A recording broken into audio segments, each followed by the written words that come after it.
Narrator's voice, soft, reflective, tinged with melancholy. Background, gentle piano melody, occasional distant clock ticks. Opening scene. Music fades in, subtle and haunting.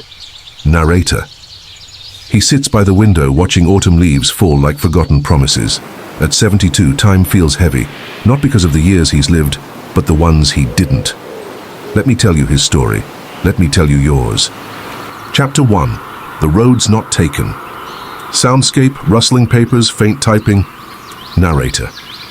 In his 20s, he buried dreams beneath spreadsheets, a poet's heart chained to a desk. Later, he'd say, when I retire. But retirement came, and the words had dried up. The novel he swore he'd write, just a title on a dusty USB drive, The Girl Who Loved Fireflies. He regrets the fear, the safety, the smallness of a life measured in paychecks. Pause, music dips lower. He kept a list once. Learn Spanish, sail the Aegean, forgive his father.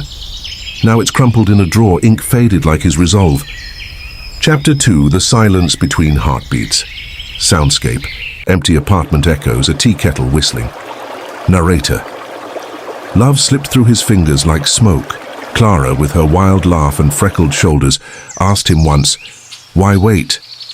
But he was too busy climbing a career ladder that leaned against the wrong wall. By the time he looked up, she'd married a teacher from Lisbon. He wonders now, did she name her daughter after those fireflies? Sound of a photograph being flipped. Music trembles. And his brother. Oh, his brother. 2 years of silence over an inheritance fight, and then a funeral where he couldn't remember the sound of his voice. Regret tastes like cheap whiskey and unsent letters. Chapter 3. The Body Betrayed. Soundscape, labored breathing, a hospital monitor. Narrator. At 50, doctors warned him, your heart's a time bomb. He nodded, then worked late anyway. Now stairs feel like mountains. He misses running, really running. The kind where you sprint just to feel the wind steal your breath.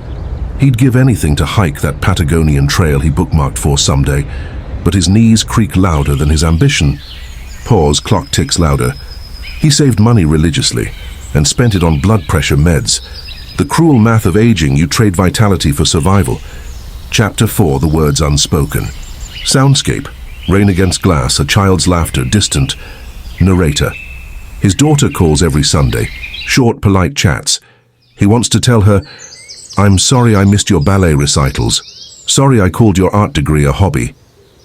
But pride glues his tongue. She sends photos of his grandson now, a boy he's never held. The distance between them grows in kilometers and unsaid apologies. Sound of a phone beeping, music pauses. Last week he typed, I love you, and deleted it. Some regrets are carved so deep they feel like identity.